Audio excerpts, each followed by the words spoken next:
Chip Foose. Moved millions of viewers. To tears. What few people ever thought about is that behind all of those beautiful cars, those tears and smiles, someone who never got the chance to fix it himself. When the cameras stopped rolling, as the train stopped moving, he pulled out without giving a reason, controversy without falling apart, leaving only quiet tracks behind. Oh, that's a lot of. There were a lot of cool cars here. It's great to be at SEMA. Chip Foose was born in Santa Barbara on October 13, 1963. David Fouse's father was Sam Foose. Was a famous person who built special cars, who carried out many fabrications projects for the movie business and tech tools for the government organizations. His family ran a workshop, a company called Project Design, that focuses on custom-built cars made by hand from during early life. Chip went to the garage with his father on the weekends, getting to know painting, fixes and frame style. And so on Saturday and Sunday, my dad would take me to the I would watch my dad and the crew built these really cool customs. At age 7, Chip was given basic tasks at the shop and started getting. By age 12, they were making 17 cents an hour. He was done with his first painting job on a Porsche 356. People knew about his technical skills in the family setting, even though did not yet have any formal work out at that time. The name Chip comes from the nickname Chipper that his mother gave him, that showed his flexibility and hard work at work. And Chip was born young and came from a family of 4 children. His younger sister Amy Fouse was told she had progeria, a rare birth defect. Has a genetic trait that speeds up aging and usually ends in death during her teen years. Amy died at age 16. Chip hardly ever spoke in public about this event, but a lot of proven that he had been a long-term. A private individual gave money to the progeria research, start a foreign non-profit organization group that works to help people who have the condition. Some of his latest drawings and vehicles. People thought that ideas would carry commemorative pieces that show in 1982. I had a close connection to this loss. After high school, Chip signed up for the transit design that the Art Center College of Design has, one of the best schools in the world. This choice was made in industrial design after meeting with Alex Tremulous, an old artist who had worked for Tucker. Because he was short on money, he had to drop out after 2 years of study. At that point, Chip moved to having a job at Clean Coach Works, known for making vintage-style cars, for which he was in charge of both design and computer support jobs during. Though when they were done with school showed no important work progress, Chip kept himself going by taking freelancing as an illustrator for car magazines, helping him at his dad's project design business and agreeing to a few small-scale repairs. No big car company pays fees. They gave him a formal contract at the time, nor did he take part in any long-term projects that could give you security in the economy. The mix of a lack of knowledge and instability income caused a long time of job insecurity. His girlfriend at the Lynn played a very important part in changing his course with her money, help and motivation. Chip went back to Art Center College of Make the program and finish it, getting good grades and finishing in 1990. This, his degree, gave him the right to there are job possibilities in the field, and marked the start of a new period in his work as an automotive designer. Chip was raised in a car shop. Fouse took on the role of professional world, holding unfinished grief and an answer that did not allow for, but just like the first door of his job gave him opportunities he hadn't had before. Hoped for did not come from the work itself, the guide's shadow. After high school, Chip Fouse got a part-time job with 2 Sternberger Design and other companies. Hot Rods by Boyd is a shop that builds unique cars, run by Boyd Codington. Not long after he joined Hot Rods for Real by Boyd full-time and quickly took over openings in the design department. Beginning in 1993, Chip was hired as he was first the design head and then the head of the company. During this time he was in charge of making a number of famous models of cars, like the Boydster 2 Roadster and the Sportstar. Ideas, but they aren't always given credit under his name, had a clear effect on the way the whole brand's designs look. The style of art became known as the Boyd look, is a word that is linked to modern shapes with reduced proportions materials. In 1997, Fouse won an award at the Hot Rod Hall of Fame at SEMA Art Show, becoming the first person to ever win this award. At the same when Hot Rods by Boyd started to face problems with money, major business contracts did not bring in new money.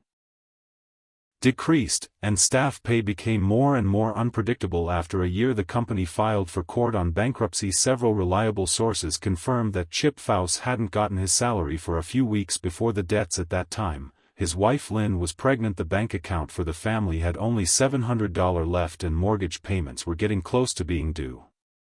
Without a good plan for internal healing, Chip chose to quit the business and Foose Design became a private company. The car repair shop is in Huntington Beach. A number of important technical staff members who had worked at Boyd made hot rods like Mike and Charlie soon moved to Foose Design as well. After the old business shut down operations, this change caused there was friction between Chip and Boyd. Neither side said anything in public. Of fight, Boyd Coddington was allegedly unhappy with the departure many longtime team members during times of financial trouble, as they joined a new group when Fouse was asked, said he and Boyd have been together since 1998, rarely talked to each other after that. There was no formal confirmation. An effort to get along, both sides didn't say anything about the other. In the news for almost 10 years afterward, Chip did an AMA on Reddit. Said the stress was only on one side and that he kept up his work. Respect for Boyd, despite that workers in the business world and the car media often looked at as a metaphor for a break. They're split in the world of American handmade cars. Boyd Coddington died in 2008 because problems after surgery. Chip Fouse made no public comments about his passing, and it wasn't clear if they went to the funeral or sent their regrets. The space that had been between them, never been solved, came to an end in silence like it had been before, endured for a long period of time. Of the private car business, Fouse Design eventually grew steadily and reached several achievements in the high-end handmade car scene. No matter that the company's roots stayed close, having to do with the failure at Hot Rods by Boyd was a spot that used to be helped Chip set up his technical foundation and start building his first. No one on either side ever publicly acknowledged being responsible for the damage, and there never was any given for a student who has a mentor. A breakup that ended in silence, getting away from his teacher, and Chip Fouse is being rebuilt from scratch.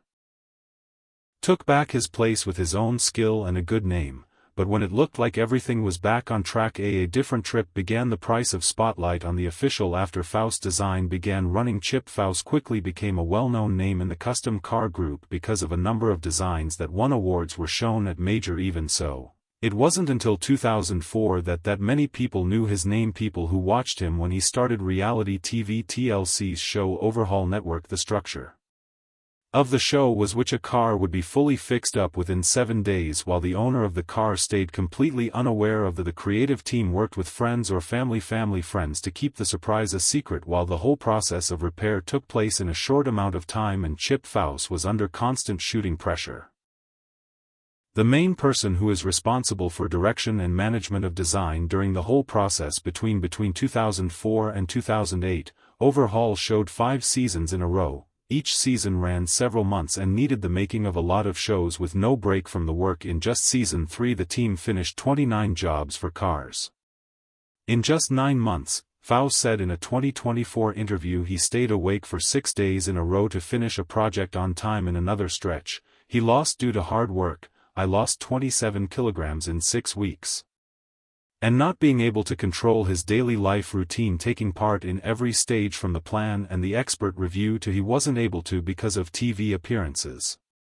Assign chores to his team as planned, not taking set breaks while working over a number of years showed signs of being mentally and physically tired. Members of the team say Chip was often at the class from the start, leaving on from early morning until late at night. Sight during the filming times, infrequent meals and long periods of sleep. Lack of resources led to a clear drop from the second on. In his health season, Overhaul stopped airing. When the 5th season ended in 2008, there has been no public announcement about the reason, but crew members say that the whole team was going through a long being tired after a 3-year break. The show came back on Velocity in 2012. Channel that stays true to the basic format. Chip Fouse stayed in the lead part. Even though the filming plan was lowered, the pressure on production some stayed pretty much the same. Each car it still had to be done in a week. With the same high standards for quality effects on the mind and heart. In 2015, the program 2 more times. It stopped in late 2019. Overhaul came back one last time through the Motor Trend platform. During this time, there were changing who is responsible for what. Chip still was in charge of planning and supervision, but no longer took part fully in post-marketing for production or the delivery of. Instead of a lot of the on-site technical partners did the work. Over the course of 3 broadcast times, Chip Foose from 2004 to 2020 took part in almost 170 repairs. Most of the tasks were done under a lot of stress, with little time, and very high standards from a national television audience that goes beyond the non-stop work he had to do to keep his people picture, showing both style and performance and the power to make people feel things. Times on the screen. The stress of keeping up a public image became another load, since the person in every show, Chip didn't have a chance to take a short step back and read every word. The expression and movement were caught and broadcast across the country. Any change in look, voice tone, or how you feel state could be looked at by both people who watched the show and the media. Structure also said that every show had to climax. The scene where the vehicles are handed off held the most personal weight, calling for strong responses from the person, usually someone who had been through hard times because of sickness or personal loss. Chip Foose wasn't the only one to blame for making the car, but also for making the moving moment happen during delivery. Doing this over and over again, more than 150 shows over time, lowered his ability to bring real emotional reactions, as he said in a show from 2024 called Beyond Emotional. And illness that messed up the filming plan had a direct effect on his daily life. Events for the family, community programs, and even running Foose Design's business were pushed back to make room for production dates that Chip could not fully take part in. The things his kids do. Went through the summer without a real break for years and decreased. Many external business offers were turned down by the television. That never stops. Chip Foose seemed to have went through the hardest part, but just as things started to calm down, there was an unexpected problem. Other scams with a different name. In 2005, Chip Foose teamed up with other companies. Unique Performance is a company based in Texas to release a small number of custom cars that look like classic power cars platforms. The project was in a lot of push with Chip as the main author, even though Unique Behavior was to blame for making things and sending them directly to customers. Starting in the middle of 2006, many authorities were told about the reports about shipping delays that are below standard quality of the car and not clear deals. By the end of 2007, the state government started a criminal look into the Unique show. It was said that the company used recycled parts with unverified starting points, receiving deposits without making supplies, and taking part in practices that were questionable. Operations where assets that were on hold were taken away, and dozens number of civil and criminal cases were on file. Chip Foose did not have a leadership role and did not take part in making it management, even though, since his people used their personal brand to sell the product, that a lot of customers and reporters asked him to share responsibility. His name was on a number of cases. One of the people called to testify, or interesting person. The phrase moral, the idea of co-responsibility, first showed up in regional newspapers and car magazines' business boards. Foose didn't make anything said in public during the course of about what happened. His agents only showed proof that he had ended his taking part in a Unique show once procedure violations were clear. All costs related to the case, taking his name away from the Foose himself, paid for the trouble. A big part of his income comes from, at that time, reworking was used to take care of the law issues, while personal business activities where he had never been suspended before.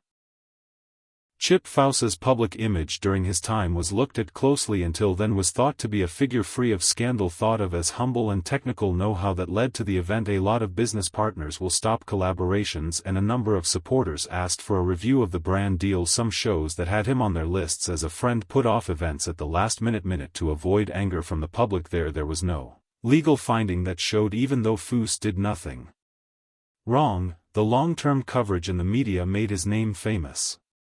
A big issue that he had nothing to do with. In later interviews he said he had power over, just stressed, "Not everything that I am in charge of anything that bears my name, however I still have to carry this change came with consequences." A lot of talk about his personal life. Some entertainment publications unverified details about the marriage, how things are between Chip and his wife.